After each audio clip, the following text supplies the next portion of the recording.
Welcome to Tanu Science. In this video, we'll learn the answers for long answer questions from chapter 14, Transportation in Plants and Circulation in Animals of class 10. Question number 1. How do plants absorb water? Explain. இது ஒரு பிளான்ட்னு வச்சுக்கலாம். இந்த plant வந்து எப்படி water observe பண்ணுதுன்னு பார்க்க போகிறோம். இந்த ரூட்ஸில் வந்து நிறையா ரூட் ஹேர்ஸ் இருக்கும். இந்த ரூட் ஹேர்ஸ் வந்து டிப்பில் வந்து எப்படி இருக்குன்னு சொன்னால், ரூட் ஹேரோட டிப்பில் வந்து வாட்டர் அப்சர்வ் பண்ணுற மாதிரி இருக்கும். ஸோ வாட்டர் மட்டும் அப்சர்வ் ஆகாது, இந்த சாயில் இருக்கிற வாட்டரும் மினரல்ஸும் அப்சர்வ் ஆகும். ஸோ ரூட் ஹேர் வந்து absorbs water and mineral by diffusion method. So diffusion சொன்னால் water flows from high concentration to low concentration.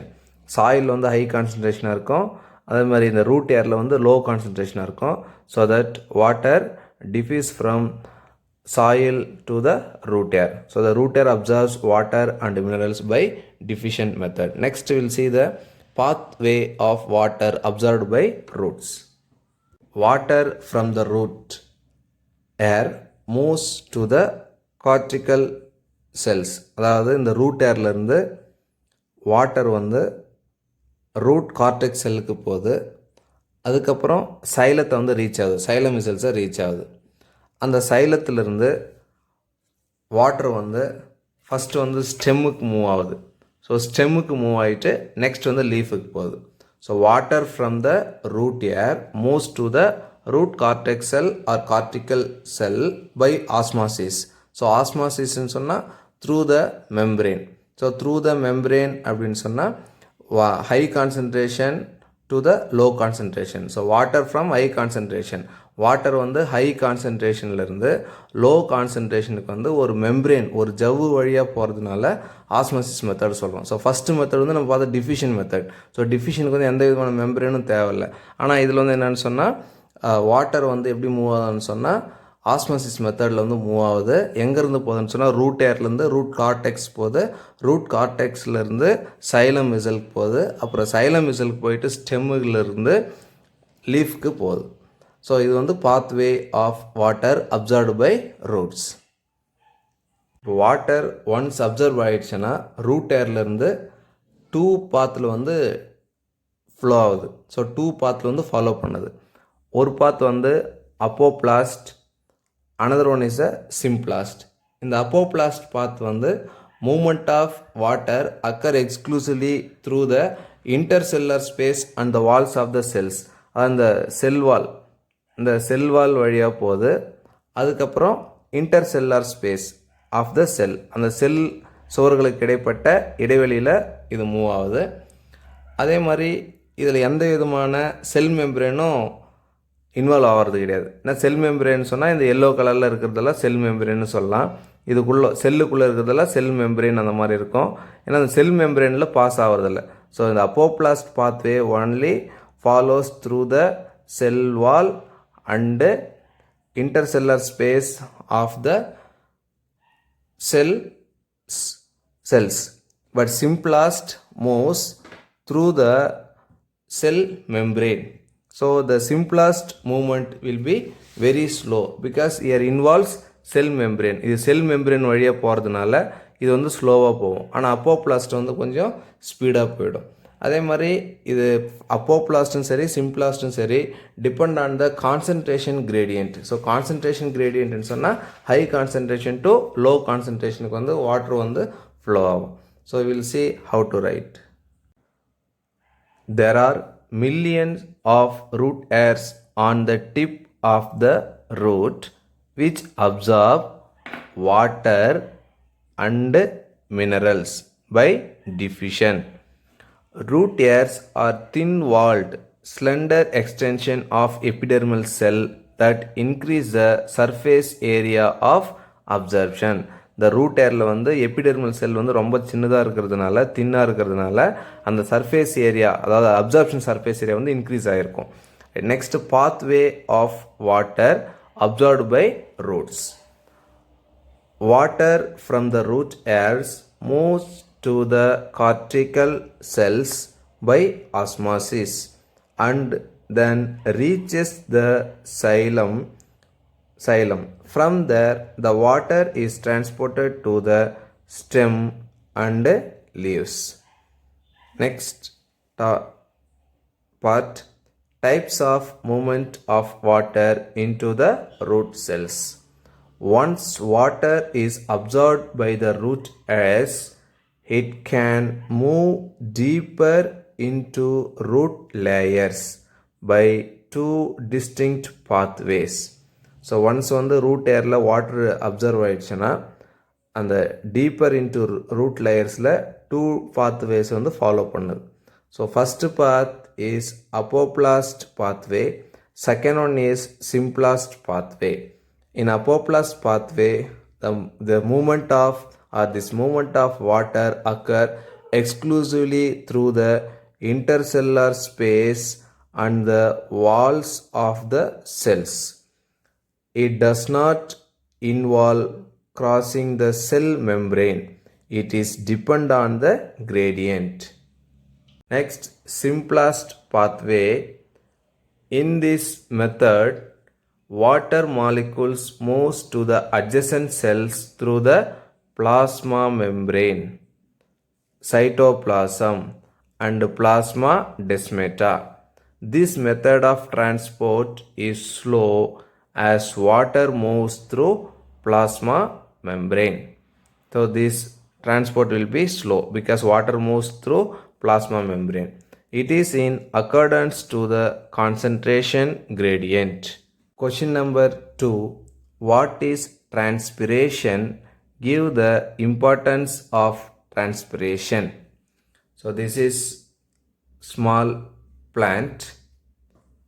Transpiration is nothing but the loss of water or the evaporation of water through the stomata of the leaves. So இந்த லீவ்ஸில் வந்து சின்ன சின்ன holes இருக்கும், stomata இருக்கும். அந்த ஸ்டொமேட்டோவில் இருந்து water வந்து evaporate ஆகிறது தான் transpiration. It is the evaporation of water in plants through stomata in the leaves. Next sub question, give the importance of transpiration or significance of transpiration. Importance of transpiration we will see one by one. Importance of transpiration. Creates transpirational pull for transport of water. அந்த water வந்து stomata of the லீவ்ஸ்லேருந்து வெளியே போகிறதுனால இங்கே transpiration புல் இருக்கும். So அந்த transpiration புல்னால் water வந்து ரூட்லேருந்து இந்த லீஃப்க்கு வந்து டிரான்ஸ்போர்ட் ஆகுது. So create transpirational pull for transport of water. Supplies water for photosynthesis. So one of the factors for photosynthesis reaction is water. ஸோ அந்த வாட்டரை ப்ரொவைட் பண்ணுறது வந்து இந்த டிரான்ஸ்பிரேஷன் ப்ராசஸ் தான். ஸோ இது வந்து வாட்டர் வந்து எவாப்ரேட் ஆகிடுச்சுன்னா திருப்பியும் வாட்டர் வரும். அந்த வாட்டர் வந்து ஃபோட்டோசிந்தசிஸ்க்கு வந்து யூஸ் ஆகுது. அதனால் supplies water for photosynthesis. Third point, transports minerals from soil to all parts of the plant. So இங்கே டிரான்ஸ்பிரேஷன் நடக்கிறதுனால இங்கே வாட்டர் எவாப்ரேட்டாக போகிறதுனால வாட்டர் வந்து அப்சர்வ் ஆகுது. இந்த வாட்டர் வந்து அப்சர்வ் ஆக சொல்ல இந்த ரூட்டில் from the soil absorbs mineral also. So transports minerals from soil to all parts of the plant. Cools the surface of the leaves by evaporation. So continuously இதில் வந்து எவாப்ரேஷன் நடக்கிறதுனால அந்த லீஃபோட சர்ஃபேஸ் வந்து கூலிங்காக இருக்கும். ஸோ இதுக்கு ரீசன் வந்து transpiration. Cools the surface of the leaves by evaporation. Keeps the cell turgid, hence maintains their shape. So இப்போ இந்த லீஃப் வந்து ஒரு குறிப்பிட்ட ஷேப்பில் இருக்குது அப்படின்னு சொன்ன காரணம் வாட்டர் வந்து இதில் இருக்கிறதுனால, இந்த லீஃபில் இருக்கிறதுனால அதோட டர்ஜிடிட்டி வந்து இன்க்ரீஸ் ஆகுது, விரைப்புத்தன்மை அதிகமாகுது. ஸோ விரைப்புத்தன்மை அதிகமாகறதுனால அது ஒரு சர்டைன் ஷேப்பில் இருக்கும். அதனால் ஒரு லீஃப் வந்து சர்டைன் ஷேப்பில் இருக்கிறது காரணம் என்னென்னு சொன்னால் அதில் இருக்கிற வாட்டர். ஸோ அந்த வாட்டர்னால டர்ஜிடாக இருக்குது. ஸோ டர்ஜிட்னா விரைப்புத்தன்மையாக இருக்குது. அதனால் அது ஷேப் வந்து மாறாமல் இருக்குது. So last point, keeps the cells turgid, hence maintains their shape. Question number 3. Why are leukocytes classified as granulocytes and agranulocytes? Name each cell and mention its functions. லுக்கோசைட்ஸ் அப்படின்னா டபிள்யூபிசின்னு சொல்லுவாங்க, தமிழில் ரத்த வெள்ளை அணுக்கள் சொல்லுவாங்க. அது வந்து கிரானுலோசைட்ஸ் அண்டு ஆக்ரோனுலோசைட்ஸ்னு 2 டைப்ஸாக பிரிக்கிறாங்க, கிளாஸிஃபை பண்ணுறாங்க. Leucocytes that is classified into 2 types, granulocytes and agranulocytes. இந்த கிரானுலோசைட்ஸ் அப்படின்னு சொன்னால் கிரானுல்ஸ் வந்து சைட்டோபிளாஸில் இருக்கும். ஆக்ரோனுலோசைட்ஸ் அப்படின்னா granules are not found in the cytoplasm. So granules இல்லைன்னா, கிரானுல்ஸ்னால் துகள்கள் இல்லைன்னா அது ஆக்ரோனுலோசைட்ஸ். துகள்கள் கிரானுல்ஸ் இருந்துச்சுன்னா அது கிரானுலோசைட்ஸ். இந்த கிரானுலோசைட்ஸ் வந்து 3 டைப்ஸாக இருக்குது, neutrophils, eosinophils, basophils. Then next one agranulocytes classified into 2 types or they are of 2 types, lymphocytes and monocytes. We'll see their structures. இப்போ இந்த நியூட்ரோஃபில்ல, ஏசினோஃபில்ல, பேசோஃபில்ல இதில் எல்லாருமே என்ன சைட்டோபிளாஸில் வந்து கிரானுல்ஸ் இருக்குது. ஸோ கிரானுல்ஸ்னால் துகள்கள் இருக்கிறதுனால இதெல்லாம் கிரானுல்ஸ் இருக்குதுன்னு பேர். கிரானுல்ஸ் இருக்கிறதுனால கிரானுலோசைட்ஸ் அப்படின்னு பேர். இது ரெண்டுத்தில் பார்த்தோம்னா லிம்போசைட்டில், மோனோசைட்டில், சைட்டோபிளாசத்தில் வந்து கிரானுல்ஸ் இல்லை. ஸோ கிரானுல்ஸ் இல்லாததுனால தே ஆர் கால்டு ஆக்ரோனுலோசைட்ஸ் அப்படின்னு அர்த்தம். Right, will see their functions. Granulocytes they are of 3 types, neutrophils, eosinophils, basophils. இந்த நியூட்ரோஃபில்ஸ் என்ன பண்ணுவோம்னா இன்ஃபெக்ஷன் மற்றும் இன்ஃப்ளமேஷன், அதாவது நோய் தொற்று மற்றும் வீக்கம் ஏற்பட்டால் அப்போ வந்து நியூட்ரோஃபில்ஸ் வந்து ஒர்க் ஆகும், ஃபங்க்ஷன் ஆகும். ஏசினோஃபில்ஸ் வந்து அலர்ஜி மற்றும் பேரசிட்டிக் இன்ஃபெக்ஷன், ஏதாவது ஒவ்வாமை, இந்த ஒட்டுண்ணிகள் மூலமாக ஏதேனும் நோய் தொற்று ஏற்பட்டால் அப்பொழுது இந்த ஈசினோஃபில்ஸ் வந்து ஃபங்க்ஷன் ஆகும். பேசோஃபில்ஸ் இன்ஃப்ளமேஷன், ஏன்னா வீக்கங்கள் இருந்தால் அவற்றை சரி செய்வதில் இந்த பேசோஃபில்கள் வந்து ஒர்க் ஆகும், ஃபங்க்ஷன் ஆகும். நெக்ஸ்ட் ஆக்ரோனுலோசைட்ஸ் வந்து they're of 2 types, lymphocytes and monocytes. இந்த லிம்போசைட்ஸ் வந்து ஆன்டிபாடிஸ் வந்து ப்ரொடியூஸ் பண்ணுது. எப்போ அப்படின்னு சொன்னால் bacterial and viral infection, bacteria மற்றும் இந்த வைரஸ் மூலமாக ஏதாவது நோய் தொற்று ஏற்பட்டால் அப்போது வந்து ஆன்டிபாடிஸ், ஸோ ஆன்டிபாடிஸ் நோய் எதிர்ப்பு சக்தியை வந்து ப்ரொடியூஸ் பண்ணுறதுக்கு இந்த லிம்போசைட்ஸ் வந்து யூஸ் ஆகுது. அடுத்து மோனோசைட்ஸ் வந்து ஃபேகோசைட்டிக் அண்ட் கேன் எங்கல்ஃப் பாக்டீரியா, அதாவது விழுங்கு செல்கள்னு பேர். இந்த விழுங்கு செல்கள் வந்து பாக்டீரியா வந்து விழுங்குதான். ஸோ பாக்டீரியா வந்து விழுங்குறதுனால பாக்டீரியா மூலம் ஏற்படும் நோய்கள் வந்து தானாக இந்த மோனோசைட்ஸ் மூலமாக குணப்படுத்தப்படுகிறது. அப்போது ஒவ்வொரு லுக்கோசைட்ஸும் நம்ம உடம்புக்கு வந்து நோய் எதிர்ப்பு சக்தி வந்து அதிகரித்து நம்ம வந்து நோயிலிருந்தோம், வீக்கங்கள் இருந்தோம், தொற்று நோய்கள் இருந்தோம், ஒவ்வாய்மிலிருந்து நம்மளை பாதுகாக்கிறது முக்கியமாக இந்த leucocytes. We'll see how to write. Granulocytes, they contain granules in their cytoplasm. They are of 3 types. First type, neutrophils. Their numbers are increased during infection and inflammation. Second one, eosinophils. Their number increases during conditions of allergy and parasitic infections. It brings about detoxification of toxins. அந்த நச்சு பொருள் நச்சுத்தன்மையை வந்து அதை முறித்து விடுதுதான். Next basophils. They release chemicals during the process of inflammation.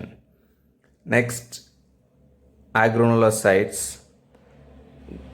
Granules are not found in the cytoplasm. They are of 2 types. First one, lymphocytes. They produce antibodies during bacteria and viral infections. Monocytes. They are phagocytic and can engulf bacteria. Question number 4. Differentiate between systole and diastole.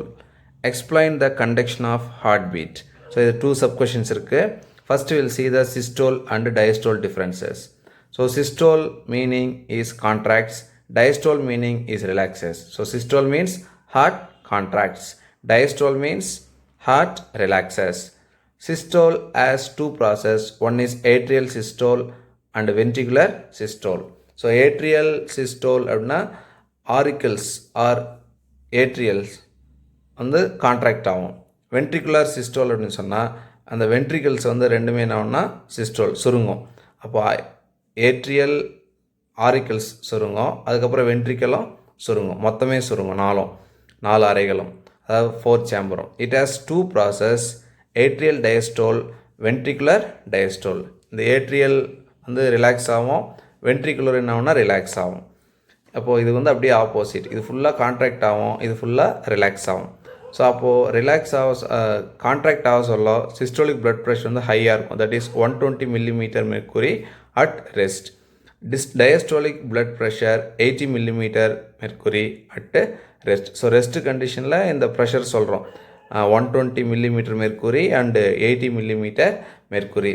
So this blood pressure varies during condition of physical exercise, emotion, stress, sleep. ஸோ அந்த மாதிரி சுச்சுவேஷனில் இந்த pressure வந்து vary ஆகும். Next sub question, the 4th one, conduction of heart beat. Conduction of heart beat, அதாவது அந்த இதய துடிப்பு வந்து எப்படி பரவுதுன்னு பார்க்க போகிறோம். Human heart is myogenic in nature. So மயோஜெனிக்னு இருக்குது, நியூரோஜெனிக்னு இருக்குது. நியூரோஜெனிக்னு சொன்னால் that stimulation due to the nerve cells, but in myogenic nature the stimulation is done by the muscles. Now we'll see that initiation of heartbeat by sinoatrial node. The sinoatrial node situated in the wall of the right atrium. இந்த சைனோஏட்ரியல் node வந்து எங்கே இருக்குன்னு சொன்னால் right ஏட்ரியத்தோட வாலில் இந்த superior வெனக்க holes கிட்ட இருக்கான், opening கிட்ட இருக்குது. இதில் வந்து இம்பல்ஸ் வரும், எஸ்ஏ நோடு. ஸோ இந்த எஸ்ஏ நோடு வந்து ஃபேஸ் மேக்கர்னு சொல்கிறோம். இதுலேருந்து வர இம்பல்ஸ் வந்து ஸ்ப்ரெட் ஆகிட்டு இந்த ஏவி நோட், அதாவது ஏவி நோடுக்கு வந்து ஆரிக்குலர் வென்ட்ரிகுலர் நோடுக்கு வந்து வரும். ஆரிக்குலர் வென்ட்ரிகுலர் நோடுக்கு போயிட்டு இங்கேருந்து ஃபர்கிஞ்சி ஃபைபர்ஸ் இருக்கும், அந்த ஃபர்கிஞ்சி ஃபைபர்ஸ்க்கு வந்து ட்ரான்ஸ்ஃபர் பண்ணிவிட்டு இந்த ஹார்ட்டை வந்து ஃபுல்லாக என்ன பண்ண சொன்னால் கான்ட்ராக்ட் பண்ண வைக்கும். Conduction of heart beat. The human heart is myogenic in nature. Contraction is initiated by sinoatrial node. SA node act as the pacemaker of the heart. SA node situated in the wall of right atrium near the opening of the superior vena cava.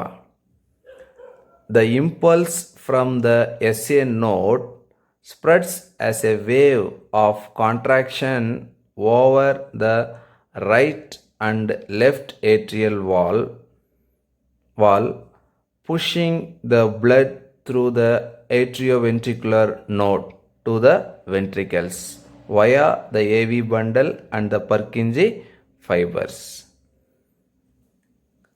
Next, question number 5. Enumerate the functions of blood. Functions of blood. Transport of respiratory gases.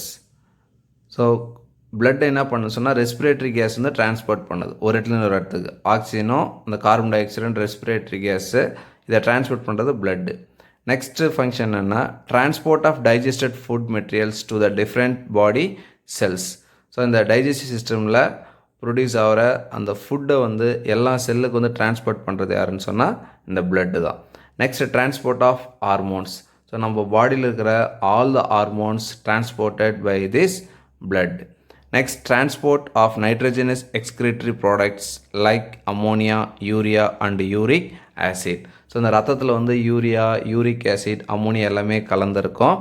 அதை வந்து வெளியேற்றுவதற்கு வந்து எங்கே போகணும்னு சொன்னால் கிட்னியில் போனோடனே ரத்தம் வந்து சுத்திகரிக்கப்படும். ஸோ பிளட் வந்து என்னன்னு சொன்னால் க்ளீன் ஆகிட்டு இந்த எக்ஸ்கிரீட்டரி பார்ட் வந்து எக்ஸ்கிரீட்டரி திங்ஸ் வந்து ரிமூவ் ஆகிடும், செப்பரேட் ஆகிடும். அப்போது அந்த கிட்னிக்குள்ளே எக்ஸ்கிரீட்டரி ப்ராடக்ட்ஸ் இந்த அமோனியா, யூரியா, யூரிக் ஆசிட் யார் எடுத்துன்னு போகுதுன்னு சொன்னால் பிளட்டு தான். Next 5th one, it involves in protection of the body and defence against disease. So நம்ம உடம்பை வந்து நோயிலிருந்து பாதுகாக்கிறது இந்த பிளட்டு தான். Next 6th point, it acts as buffer and also helps in regulation of pH and body temperature. So நம்ம உடம்போட body temperature அப்புறம் பிஹெச் அளவை வந்து மாறாமல் இருக்கிறது வச்சுக்கிறதுக்கு இது ரீசன் சொன்னால் blood தான். Next last point, it maintains proper water balance in the body. நம்ம உடம்புல வந்து நீர் வந்து எவ்வளோ இருக்கணும் அப்படின்னு சொல்லி தீர்மானிக்கிறதும் இந்த blood தான். So it maintains proper water balance in the body. Thank you students.